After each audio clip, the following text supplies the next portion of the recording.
Women that lack the ability to see themselves, women that lack the maturity required to be honest with themselves, women that can't function in proper femininity are the women that fail at every relationship. Only women will see a man screw over woman after woman before her and then will line up to be next. Only women do that.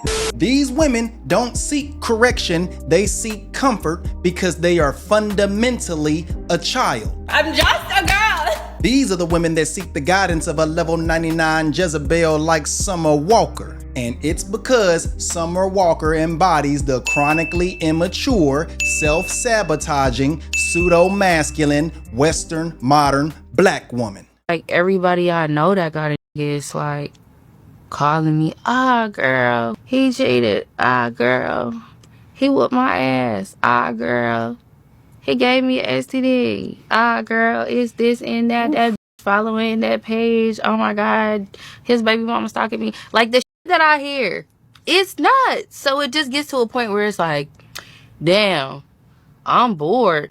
Summer Walker is a racist weapon created by the people Kanye proved you can't criticize to propagate a toxic message through Chinese algorithms to ensure the black female youth continue their family separation agenda. And if you don't believe me, then explain to me why this clip is going viral on those algorithms. Like, let them buy stuff, but that's it.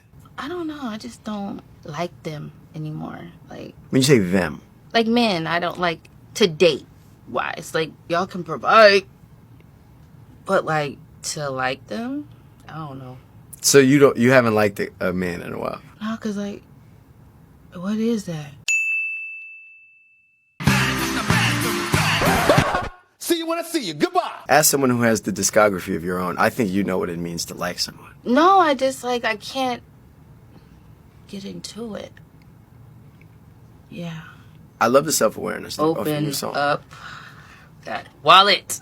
Open it! I get so excited. So you want them to spend, Yes. perhaps go in debt, And when you go broke, I will leave you.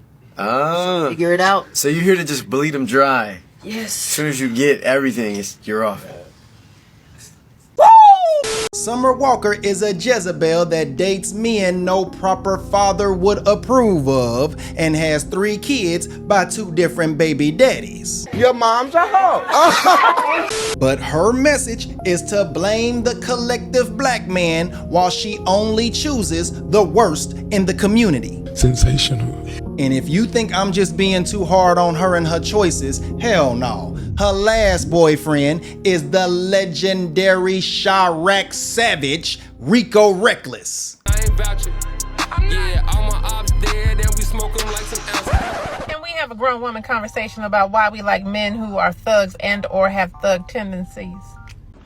A man that's popular for being a disrespectful gang member in Chicago that disses his dead rivals in rap songs that I'm sure would make a great influence and role model for Summer's children.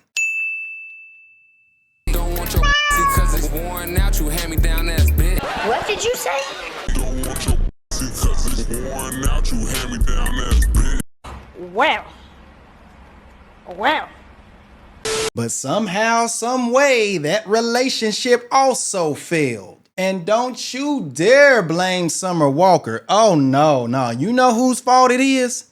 Men like myself. How, Sway? Yes, you heard right. It's men like myself. And you would think that we somehow have control over this situation since we're so collectively blamed for it. I'm going to ask AI what it's called to have all the responsibility, but none of the authority. According to AI, the situation having all the responsibility but none of the authority is commonly referred to by the phrase responsibility without authority.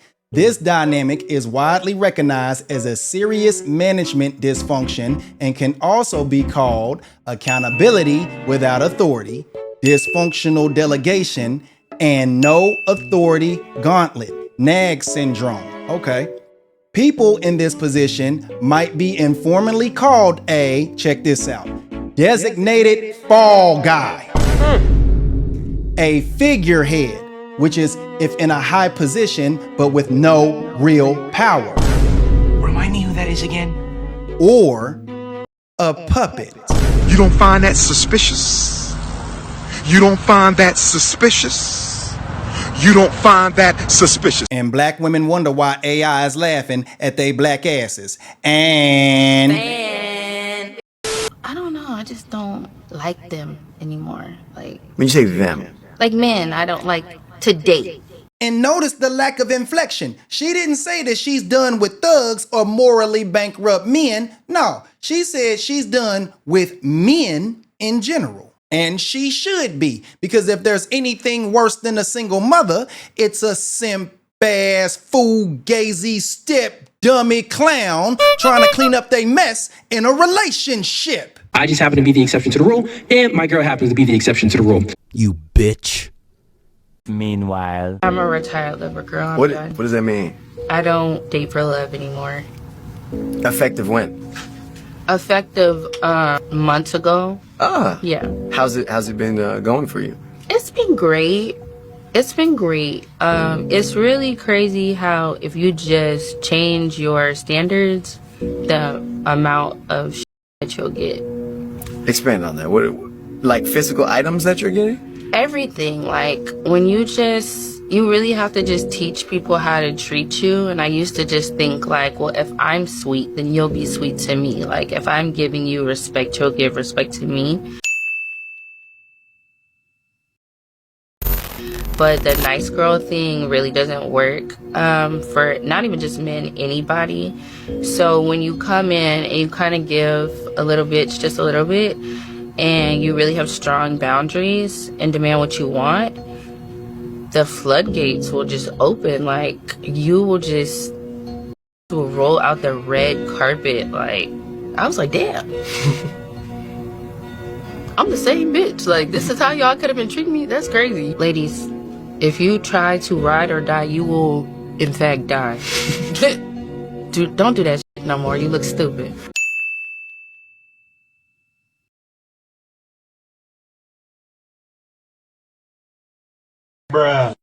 This is why I call these Jezebels racist weapons, because their game is to fool you into believing that they just want solid relationships, all while avoiding proper men. This propagates the illusion that men are flawed and should be avoided, and women should use Machiavellian manipulation tactics in their relationships. Women that are perpetual failures in relationships proudly and stubbornly wear their self-sabotage in plain sight. The willy-nilly tattoos, the weave with wild colors, the Edward Scissorhands acrylic nails.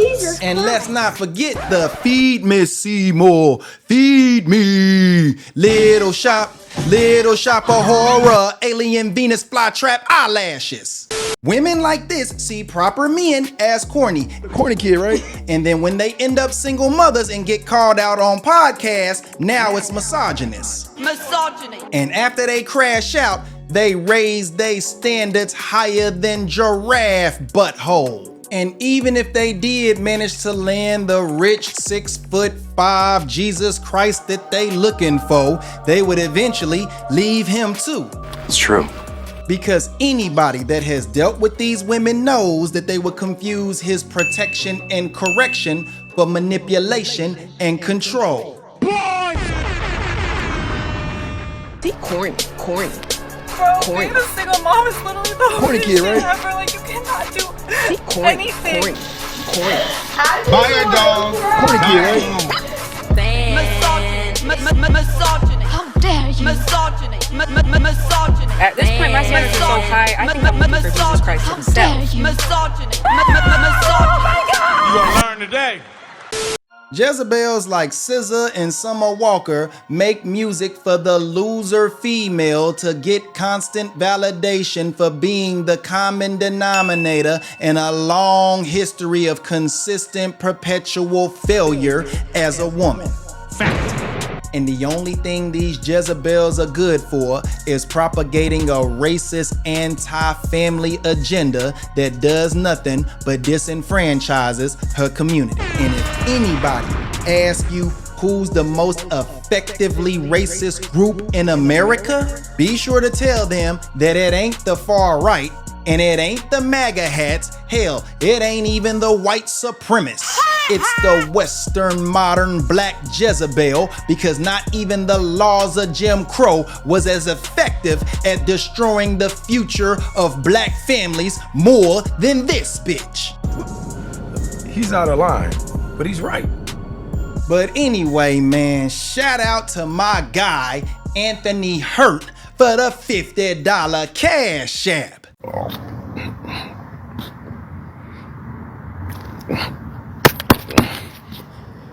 Squad up. Let's go. For that, you get the big booty Chun-Li. Oh my goodness, oh my damn, oh my Lord, goodness. have mercy. They're going ham, oh my goodness, oh my damn.